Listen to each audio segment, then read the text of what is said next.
Урматтуу партиялаштар, Атамекен партиясынын саясий кеңешинин мүчөлөрү жана чакырылган коноктор. Бүгүн биздин саясий кеңештин жаңы составынын биринчи жыйналышы болуп турат. Уставга ылайык саясий кеңештин жыйынын төрага же саясий кеңештин мүчөлөрүнүн демилгелери менен жергиликтүү регионалдык уюмдун жетекчилеринин талабы сунушу менен чакырылат. Акыркы бир айда Кыргызстанда көп окуялар болду. Кызуу талкууланып жатат. Биринчи кезекте Камбар ата бир кесин куруу, чек ара маселелери кызуу талкууланып жатат. Биздин партиянын мүчөлөрү дагы ал дискуссияга тартылып өз пикирлерин айтып атышат. Бирок партия официалдуу өзүнүн позициясын билдирген эмес. Партиялаштар телефон чалып же жолуккан жерде эмне үчүн партия өз позициясын ачык айтпай, ошону баарыбызга мындай билдирип айтып койсоңор жакшы болот эле деп кайрылып атышкан. Бирок официалдуу түрдө полицияттын саясий кеңештин мүчөсү Ерлан Аскаров официалдуу түрдө бир нече күн мурун публично кайрылуу жасады. Ушул маселени карашыбыз керек деп. Анан албетте мындай талап, мындай сунуш эл алдында болгондон кийин аны мындай жок деп көңүл бурбай коюуга мүмкүн болгон жок. Бул биринчи. Экинчиси чын эле ушул татаал маанилүү маселелер боюнча биздин партиялаштарыбыз, тарапкерлерибиз партиянын позициясын билсе жаман болбос эле деп ойлойбуз. Уруксат берсеңиздер, мен партиянын саясий кеңешинин жыйналышын ачык деп жарыяласам, анткени бул жерде 38 мүчөнүн 17-си олтурат. Калгандары бизде социалдык тармактар аркылуу түзгөрүп отурушат. Биздин чечимибиздин проектиси аларга WhatsApp аркылуу жөнөтүлүп, алардын макулдугун алабыз. Эми азыр биз эле эмес, дүйнөлүк державанын жетекчилери, эл аралык уюмдар ушундай дистанциялык ыкма менен жыйналыштарын өткөрүп жатат. Эгер уруксат берсеңиздер, мен ачык деп жарыялайм.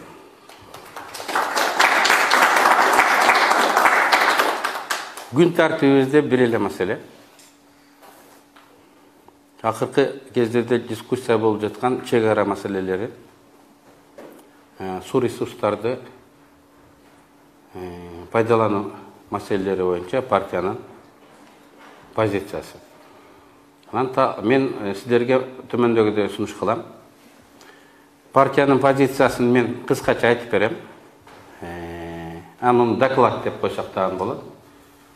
Бул ачык болсо дейт. Түз эфирден биздин партиялаштардын баары көрүп, угуп билип алгандай болсун. Анын экинчи бөлүгү дискуссия. Дискуссияны биз жабык өткөрсөк, түз эфирге чыкпаса, анткени ар кандай баалар, пикирлер айтылат, эмоционалдуу көз караштар айтылат. Чек ара маселеси, мамлекеттер аралык маселе бул абдан деликаттуу, назик маселе. Ошондуктан аны биз жабык талкууласак дагы, акыры калган чечимибизди ачык жарыялап коебуз. Кандай дейсиздер? Анда рахмат. Бүгүнкү жыйналышыбыздын күн тартиби, анын алып баруу тартиби, регламенти бекилди деп эсептейлик. Уруксат берсеңиздер, мен партиянын көз карашын айтсам.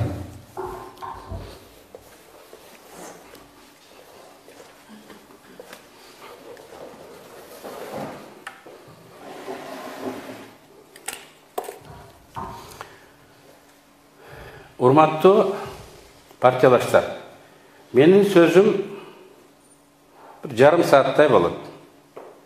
Анан урматтуу көрүүчүлөр. Мен сөз баштаганда бүгүнкү күндүн темасына тиешеси жоктой болуп алыстан башталгандай болот. Эмнени айтып атат деп тынчсызданбай, чыдап угуп койсоңуздар, бүгүнкү суроолордун баарына ошол жерден жооп табылат. Геосаясат деген илим бар. Геосаясаттын 4 закону бар экен. Биринчи, эч кимге, элдерге, мамлекеттерге ресурс жетишпейт. Бул негизги закон. Экинчиси, сен өз ресурсуңду өздөштүрбөсөң, жакшы карабасаң, аны башкалар алып коет. Үчүнчүсү, өз ресурсуңду өзүң, экинчи карашың керек, эгер карабасаң, башкалар үчүнчүсү алып коет. Дүнүйө ушундай уюшулган. Жакшы карабасаң, коргулсаң ресурсту, байлыкты башка бирөө алып коет. Башка мамлекеттер биз дагы, эгер өзүбүздө жок болсо, башканыкын алганга, ала албасак кошо иштеткенге, ошого тигил же бул менен үстөмдүк кылып, көзөмөлдөп алганга аракет кылышыбыз керек экен. Бул үчүнчү закон. Төртүнчүсү, ушул маселелерди аткарыш үчүн дүйнөдө эң ыңгайлуу географиялык чекит болот. Географиялык чекит болот. 9 жолдун тому дегендей. Ошол жерде турган адам ситуацияны, алкымын, күрө тамырын, таалуу жерин кармап турат. Мына биздин Кыргызстан кайсыл жерде жайгашкан? Ошону мындай көрүп койсок. Евразия деген эң чоң континенттин ортосунда жайгашкан. Бүгүн биз тупиктейбиз деп өзүбүздү эсептейбиз. Но бирок биз ар дайым тупик болбостон 9 жолдун томунда турган убакыттар дагы болгон. Эң чоң цивилизация, ал кезде Америкадай бай, технология алдыда цивилизация бул Кытай мамлекети болгон. Ылдый жагында Гималай, Тянь-Шань, только ушул Кытайдан жол Кыргызстан аркылуу, көл аркылуу, Торогат аркылуу, Эркештам аркылуу ушул жерден Орта Азияга, анан жакынкы чыгышка, ушунун ары Европа, Египетке чейин, анан Индияга дагы ушул биз аркылуу, Алай, Мургап аркылуу ушул жакты көздөй Индияга чейин кетип тургандагы биз 9 жолдун томунда болгонбуз. Кийин 13-кылымда деңиз жолдору ачылгандан кийин бул дүйнөлүк соода артериясы бир аз басаңдаган. Мен муну эмне үчүн айтып отурам? Бүгүн Хартленд деп коет, сухопутная держава. Евразия континенти кайрадан жанданып атат. Скоростной темир жолдор курулуп атат. Ушу Евразия континентинин койнунда жаткан эбегесиз байлыктар кайра иштетилген атат. Жибек жолу дүйнөлүк мааниге ээ болбосо дагы бизге, Кыргызстанга жетет. Биздин балдарыбызга жетет. Мына Кыргызстандын картасы турат, 9. Могул жерде Торогат, Эркештам, илгери Кытайдан келип, Баскон аркылуу көлгө, анан көлдөн Талас болуп Ташкенттерге чейин кетчү экен да, баары бизден өткөн. Жер ортолук деңизинде 3 эшик бар. Гибралтар, Босфор, анан кийин Суэц каналын казышкан да. Кыргызстан ошол Орта Азиянын Суэцин дагы, Босфорун дагы, Гибралтарын дагы мындай ээлеп турган экен убакта. Жүздөгөн жылдар. Муну жоң калк ээлей албайт. Анткени мындай пайдалуу жерде баары ээ болгусу келет. Кыйын калк ошол жерди бербей турат. Мисалы, Эркештам, Алайды алып карайлык. Алайды алып карайлык. Ошол жерде. Курманжан Датканы баарыбыз билебиз, анын баласы Камчыбекти билебиз. Камчыбек орустардын мыйзамын бузуп, товарды реэкспорт кылып, алар дукпай, алардын таможнясын, солдаттарын керек болсо мындай өлтүрүп, мындай өз алдынча соода жүргүзөм деген. Орустар аны камап, кармап өлтүрүштү.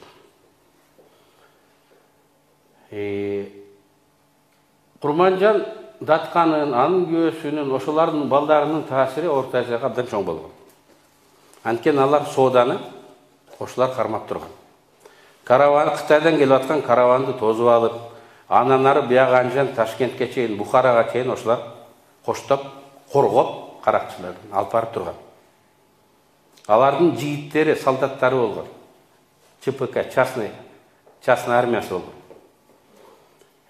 Алар ушундай финанс потокту колго алган, Оштун, Андижандын, Намангандын бектерин ошолар коюп турган. Кыргыздар болгон. Кыргыздар болбосо дагы ошолар кимисин акчаны төлөп берсе, ал убакта да коррупция болгондо ошол болгон. Ташкенттин эң чоң базары Алай базары деп, Ташкенттин базарында көзөмөлдөп турган. Ал кезде Ташкентте казак менен кыргыз көп болчу, өзбектер мен билишимче азыркыдай үстөмдүк кылган эмес. Мен муну эмне айтып атам? Мына геостратегиялык ресурс деген ошол. Эң жаткан эле капчыгай жол. Бирок ошол жерде жашаган адамдар регионго таасири болгон. Бүгүн биздин кандай геосаясий ресурсубуз бар? Жибек жолу кайра жанданып атат. Ошол биз аркылуу өтөт. Темир жол курушубуз керек. Кара жолдорду ийгиликтүү пайдаланышыбыз керек. Бирөөгө бербешибиз керек. Камчыбек оруска бербейм деп жатып өлгөндөй, бүгүн биз жолубузду, суубузду эч ким менен тең бөлүшпөшүбүз керек. Камчыбекте болуп көгөрүп, керек болсо өлүшүбүз керек. Путин айтпадыбы? Эгер Россия жок болсо бизге андай дүйнөнүн эмне кереги бар деп. Биз дагы эгер Кыргызстан жок болсо, Кыргызстандын ушундай көзүр жерлери жок болсо, анда бизге аламдын эмне кереги бар деген, керек болсо ультра патриоттук көз карашта болушубуз керек. Экинчи геосаясий ресурсубуз бул суу. Биздин жана эң тоо кыркаларынын башында жайгашканбыз. Орто Азияга кеткен суунун жарымы бизде, жарымы Тажикстанда калыптанат. Суу бул айыл чарбада, турмуш тиричиликте гана колдонбостон, бул энергиянын булагы. Ким энергияга ээ болсо, ал дүйнөгө ээ болот. Бүгүнкү формула ушул. Кийин дүйнөлүк валюта жоол менен эсептелет. Жоол бул энергиянын бирдиги. Илгери Айбек Азимов деген фантаст жазган, дүйнөдө валюта бул энергия болуп калат деп. Чын эле бүгүн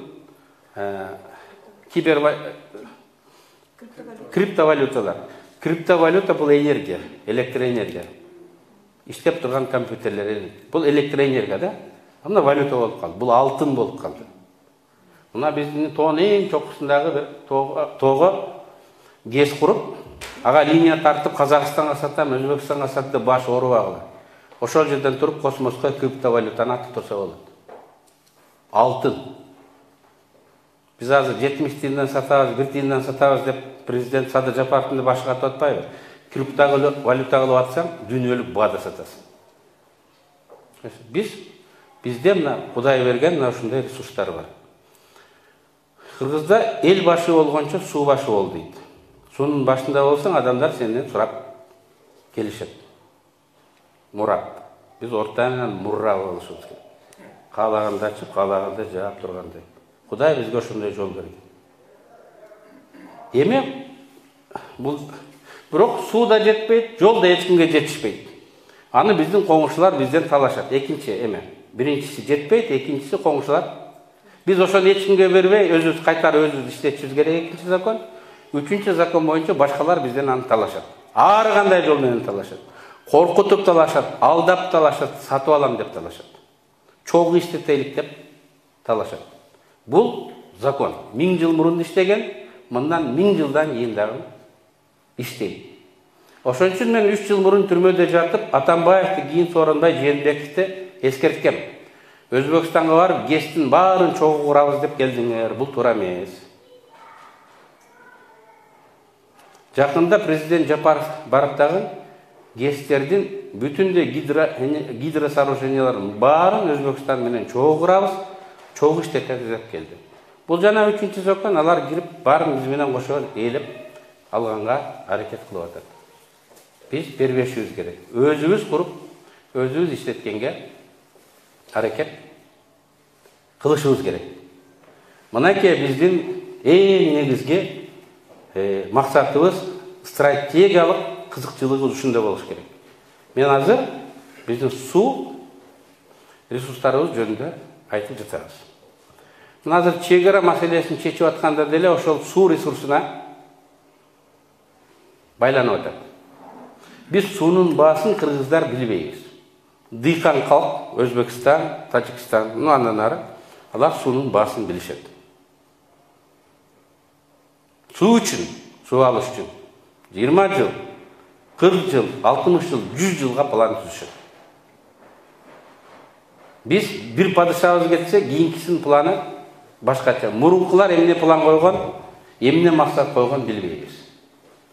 Ар бир эл биздин кызыкчылыкты, стратегиялык кызыкчылыкты билиш керек. Ошону ар дайым коргошубуз керек. Мына эми чегара маселеси боюнча бир пикирибизди айтайын. Коңшубуз Казакстан 2.725.000 квадрат километр территориясы бар экен. Алар мактанышат, бизге 5 Франция батат деп. 5 Франция. Өзбекстандыкы 450.000 квадратный километр экен. Биздики 200.000 квадрат километр. Өзбекстандан 2,5 есе аз. 200.000 квадраттык километр. Эми мага пазыл токмокты көргөзүп койчу. Мынакей токмок. Мамлекет кандай жашайт? Мамлекет деле адам сыяктуу. Кан тамыры бул артерия, магистралда. Ачык болуш керек, кең болуш керек, кыска болуш керек. Ошол жерден азык түлүк дегенде ары бери адамдар ташылып, организм жакшы иштеш керек. Эгерде тромбтор пайда болуп, жолдору тозулуп, кыйынчылыктар болсо, ал организм кыйналат, балким өлүп калышы дагы мүмкүн. Биз мамлекетти түзгөндө, чегараларды аныктаганда, ушул жолубуз түз, жолубуз кыска болгонго аракет кылышыбыз керек. Мына биздин объездной деген жолубуз бар, Токмоктун жаны. Токмоктун жаны. 1,5 километрге жетпейт, билесиңер, Мынакей, 1,5 километрге жетпейт. Мына Казакстандын чегарасы келип, ушул жерден кичине бир 1,5 километрдей жер Казакстан бизге кирип кеткен. Мынакей, көрдүңөрбү? Кирип кеткен. Бүгүн аларын чукпайт. Эртең тозуп койсо эмне кылабыз? Бир шылтоо атабыз. Эмне үчүн эбегейсиз талаасы, эбегейсиз территориясы почти 3 миллион квадраттык километр, бизден 15 эсе көп территориясы бар казак туугандарыбыз, бир тууганыбыз. Биз бир тууган элибиз, түбөлүк достук жана тууганчылык деген келишимге да кол койгонбуз. Мына ушул 2 гектар жерди бизге 2 гектар жерди бизге бербейт. Эмне үчүн 2 гектар жерди бербейт? Анткени булар стратегиялык. Биздин быкыныбызга, колтугубузга кирип турат. На всякий случай турайлык, бир нерсе болсо басабыз деп. Таалуу жерге. Да, мындан качып биз токмокто айландырып жол салсак болот. Айылдардын ичинен өтсөк болот. Бирок машинанын жүрүү ылдамдыгы азаят да. Грузовиктер башкалар өтүшү кыйналат да. Тромб пайда болот экономикада, адамдардын турмушунда. Эмне үчүн биздин тууганыбыз бизде ушундай абалга кириптер кылып билмексем болуп байкап турат. Бул деген сөз билип койгула. Соодада гана эмес, мамлекет аралык мамилелерде да тууганчылык жок.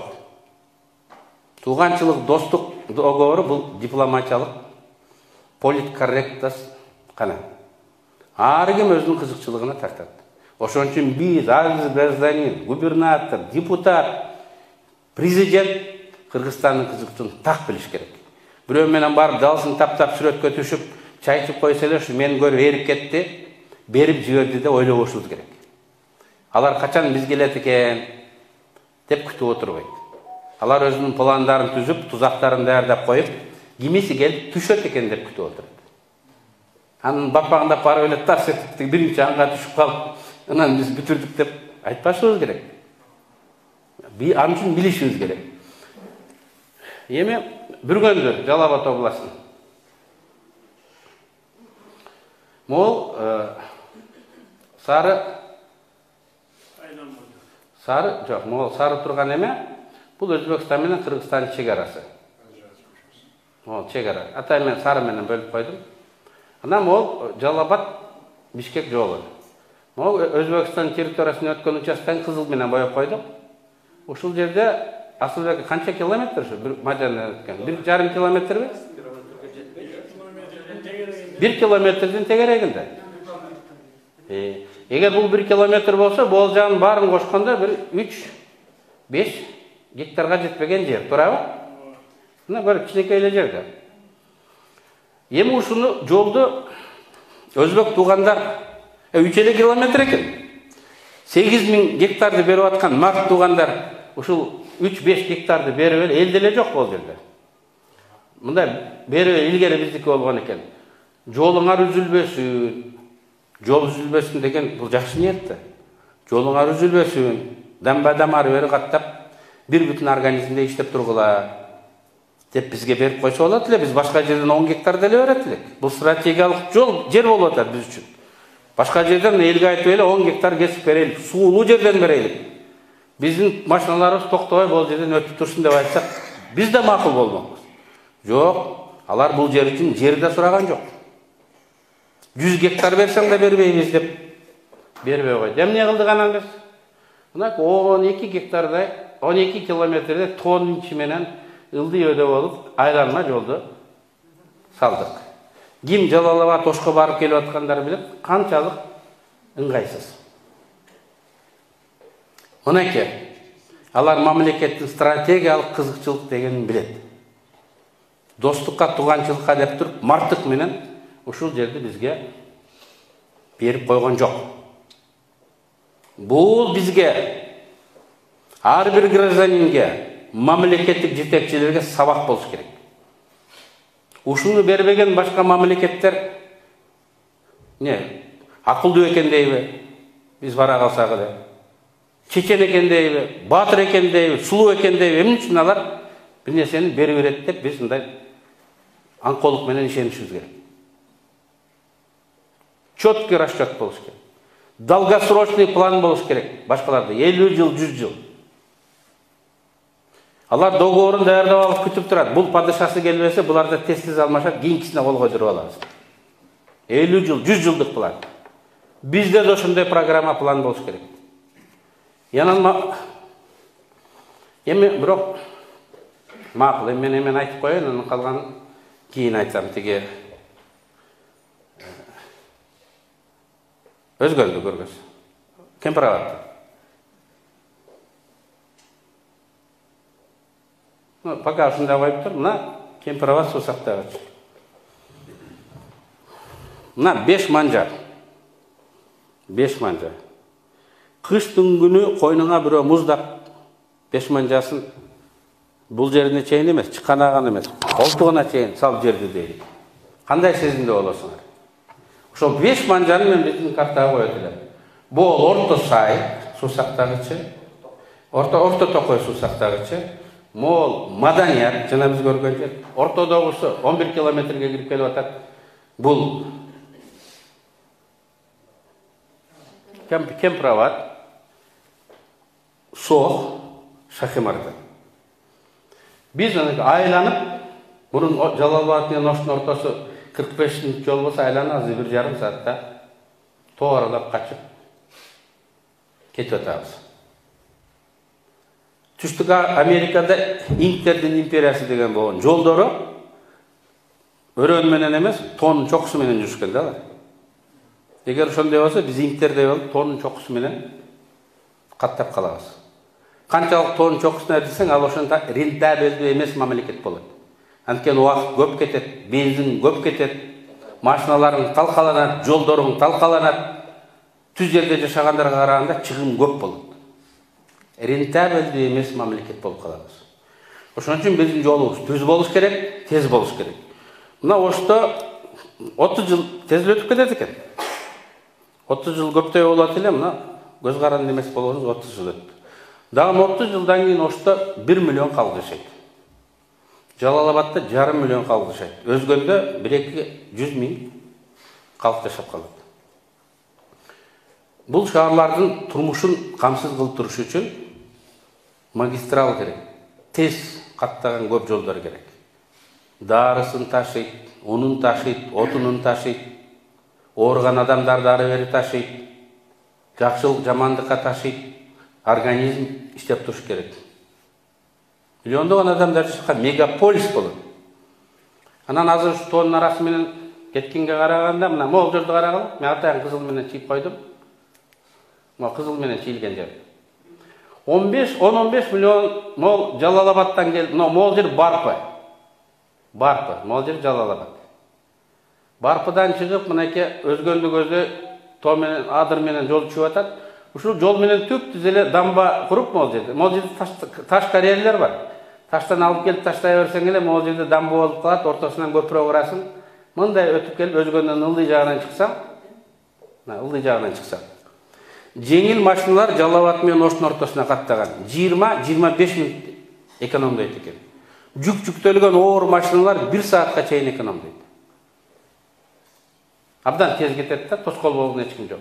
А бул жол менен келсең, өзгөндүн базарынын ичинен өтөсүң. Оор жүктөгөн 40 тонналык машина эмес, жөө өтүш кыйын. Бул шаарга ыңгайсыз. Тромб, жанагы кан токтоп калгандай элечи. Мына ушуну биз курушубуз керек. Бул биздин стратегиялык кызыкчылыгыбыз ушундай болуш керек да. Жол, арык канал деген бул главный. Чөл өлкөлөрдө эң негизгиси бул каналда ирригация. Мамлекет Дурече деп коебу, тиги эме Вавилон жашаган жер. Арык казгандан башталган экен. Суу жетпей чөл жер да, арык казгандан. Бизге окшогон тоолуу өлкөлөрдө жол казган. Жол менен эле суу биздечи. Мамлекет ошону жасап берсе, калганын эл өзүбүз кылып алабыз деп турбайбы? Туурабы? Эми эмне кылдык? Өзбекстан менен договор түзүп, суу сактагычтын алдындагы жерди биз берип жибердик. Жана 900 метр деп айтып атышпайбы? Бул деңиз деңгээлинен мынакей 900 метр деген мына могул жер болот экен дагы. Мына баягы жол сала турган жерибиз, жол салабыз деген жерибизчи. Салууга мүмкүн болгон жер Өзбекстанга кетип калып атат. Мына Өзбекстанга кетип калып атат. Азыр суу болул жерде. Суу жылдан жылга азаят. Калк көбөйгөнү мененчи. Жылдан жылга азаят. И болул жерлердин баары Өзбекстандын жери болуп калат. Жолубузду курат, жана стратегиялык келечегибиз, стратегиялык мүмкүнчүлүгүбүз колдон чыгып атпайбы? Биз инктердей болуп, тиги сокмо жол менен тоонун кыры менен жүрүп калабыз. Биз бириге албай калып атпайбызбы? Чоң шаарларыбыздычы. Ошон үчүн биз берип кое беребиз, башка жерден алабыз дебеш керек. Мындай башка жер жок. Кыргызда макал бар го. Атка бергис кунан бар, кызга бергис жубан бар деген. Так ошондой жер. Мындай башка жер жок. Жана 5 манжа кирип келип атат, жок. Сындырышыбыз керек. Тигинисин ортодо коюп, башкасын азайтканга аракет кылышыбыз. Биз бир бүтүн организм болушубуз керек. Биздин ортобузда эч кандай муздак дуал, муздак манжа тозбогондой болуш керек. Мен биз өзбек туугандарды душман, аларды жаман деп айтпайбыз. Бул закон ошондой. Бир тууган болсоң дагы, бир туугандар талашпаса да, алардын аялдары, балдары талашат да, туурабы? Турмуш ошондой. Биз коңшуларды жаман дегенибиз жок. Закон ошондой. Эми Ушул жерден бир чоң ката бүгүнкү бийликтин. Биз ушул жерден 4000-5000 гектарга жакын жерге убагында компенсация алып койгон экенбиз. Ошон үчүн бул жерди беришибиз керек дейт да. Андай эмес. Бүткүл кыргызстандыктар ал документтер менен таанышып чыкты. Ушул жерди суу басканда биз албай калган түшүмдүн пайдасын компенсация кылыш үчүн башка жерден Өзбекстан жер берген. Дагы 10 000 деген гектар жерди өздөштүрүп суу чыгарып бериш керек эле. 200 километр сол жактан канал казып, Кадамжай Бүргөндө таласына чейин суу алып барып бериш керек эле. Алардын баары жасалган жок.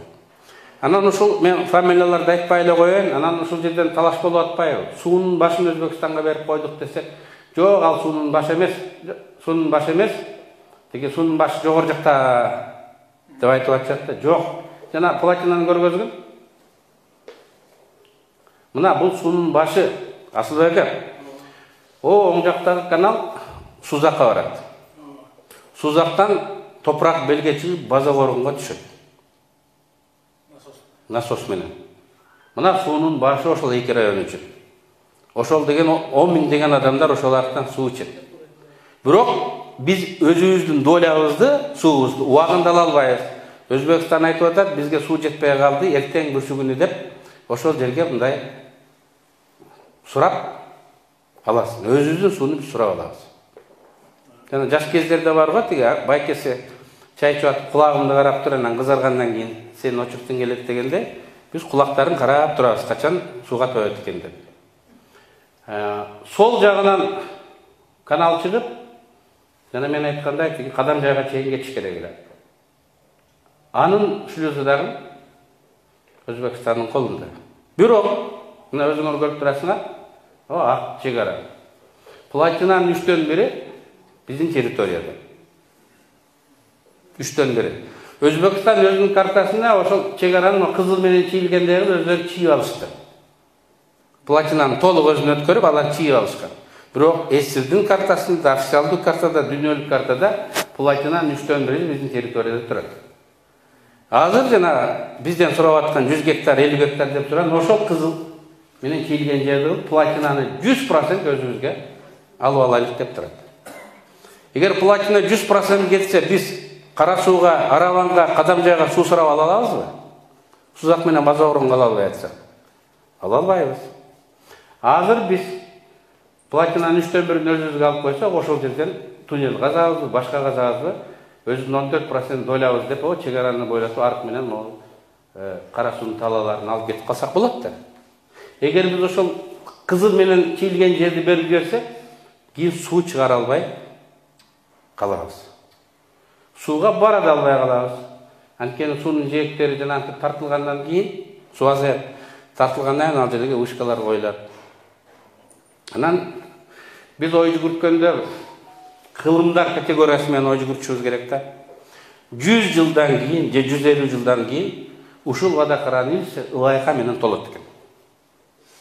Кум, сум, таш баш алып келип атып, ушул жердин баары толуп, теп-тегиз плата деп коет го, плата болуп калат. Ортосунан гана кичине суу коюп атат, калган жери теп-тегиз жери болуп калат. Мурункусын көргөзчү, пазар. Мурунку слайдта. Мынакей. Эми суу жок болуп ушул жер теп-тегиз жайык жер болуп калсын дейли. Ортолорунан гана кичинекей суулар агып өтөт да. Анан ошол жер антип турбайт да. Ал жерге Өзбекстан шаарларын курат, суунун бойлорун гүлдөтчүт да. Айылдарын курат. Анан жана ойма чийме болгон Шырдактагыдай болуп, бири-бирибизди мындай кучакташкан территориялар пайда болот. Анан чатактар болот. Мынакей, чатакка минаны өзүбүз коюп берип атпайбыз. Биз 100 жыл кийинкини ойлошубуз керек. Биздин чөйрөбүз эмне болот? Өзүбүздө эмес. Урматтуу партиялаштар бизди угуп аткан. Биз бул граждан деген эгемен мамлекеттин ээси, ээлерин сиздерге, анан сиздердин араңыздардан чыга турган келечектеги мамлекеттин жетекчилерин айтып атабыз. Эмне кылбашыбыз керек? Эмне кылбашыбыз керек деп. Мына стратегиялык кызыкчылык деген ушул. Эгер биз ушундай ой жүгүртсөк, Эч убакта биз алдатпайбыз. Эмне кылышыбыз керек? Азыр учурда биз өкмөткө кемпир абад, орто токой суу сактагычы чек ара маселелеринде сүйлөшүүлөрдө кол тийгиз биздин менчик, биздин территория, ал соода болбойт деген позицияга ээ болушубуз керек. Ал соода болбойт. Биз кетип атканда өзбек туугандар билиш керек. Муну сурабайбыз, алар макул болбойт. Алмассак башка орусча айтканда равнозначный жерлерде алмашабыз. Кээде 10 гектар 1000 гектарга тете болуп калат. Мен көргөзлүккө 1000 гектарга. 2,5 почти 3 миллион квадраттык километр территориясы казак туугандар 3 гектарды бербей атат го бизге. Не деген жерлерде Каркырадан баштап тиги Таласка чейин алмаштык. Жок, ушул жерде беришпейт. Платинаны көргөзүп атасың да, 3D жакшылык. Платинаны көргөзүп атат, чек ара кайдан кандай өткөнүн. Суу оң жак канал, сол жак канал менен Кыргызстанга кетет.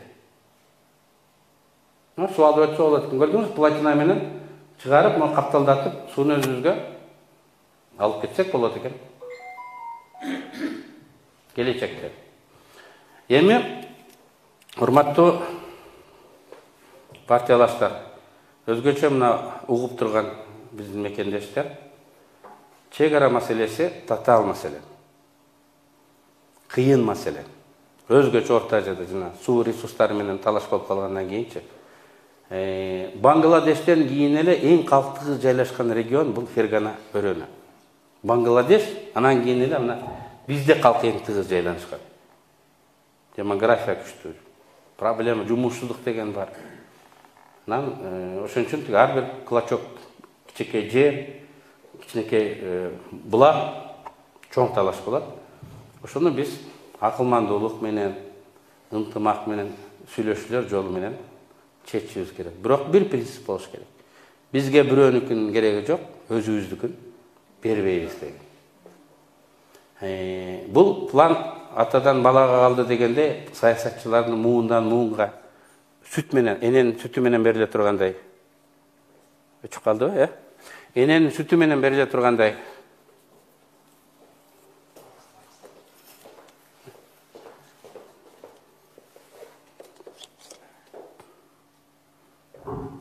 Энемин сүтү менен бериле тургандай бир билим болуш керек. Биздин планыбыз жүздөгөн жылдар болуш керек. Бирок 100 жыл күтүп отура берсем, бул маселени тездетишибиз керек.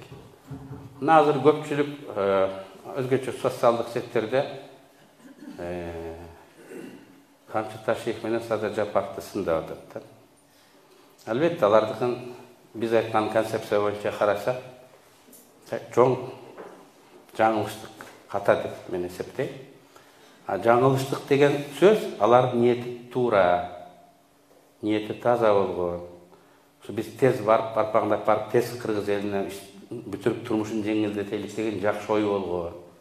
Маселенин мынчалык татаал экен, чиеленишкен экендигин мындай аңды берген эмес деп баа беришибиз керек. Протоколдор көп түзүлгөн. Көп жолу Өзбекстан отказ берген, көп жолу Тажикстан отказ берген. Эми бул биринчи жолу биз дагы отказ берип атабыз. Жөн бербестен ачык эл менен кеңешип, президент өзү айтып атат. Эл менен кеңешип чечебиз деп. Камчы бар өзүнүн жаңылыштыгын мойнуна алды. Жаңылыштыгын мойнуна алган булдаган эрдик көгөрүп эле меники туура эмес деп тура бергенден. Туура көп убакта чек ара маселеси ачыкка чыкпастан купуя чечилет. Эгер купуя болуп кеткенде кетип кала бермек экен. Дагы жакшы Камчынын характери. Дардаңбай баарын айтты, анан кийин баабыз кеңешип мындай токтотуп калды. Жакшы иш болду. Ошон үчүн урматтуу партиялаштар, мекендештер, бул маселеде биз ынтымак болушубуз керек. ынтымак болбосо чечиш кыйын. Азыркы жашагандар кийинки муун менен ынтымак болуп, ыраттуу бир саясатты алып кетишибиз керек. Мен дагы талкуудан кийин биздин резолюцияда ушуну сунуш кылат элем. Кемпир абад суу сактагычы, анын платинасын 3төн бири, Орто Токой суу сактагычы Кыргызстандын ажырагыс территориясынын бөлүгү. Ал кол тийгиз. Ал чек ара маселелеринде алмашуунун соодасы предмети болбош керек деген императивдик мындай ойду киргизип коюуну сиздерге мындай сунуш кылам. Эгер суроолор болбосо, анда талкууга чык.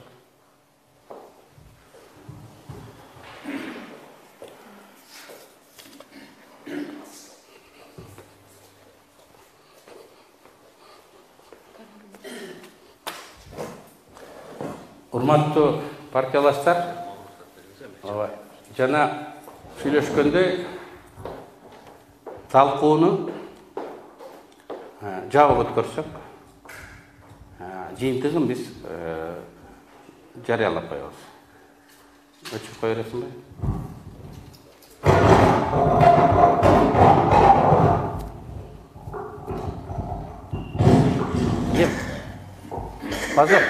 Фазыл, микрофонду өчүп койчу.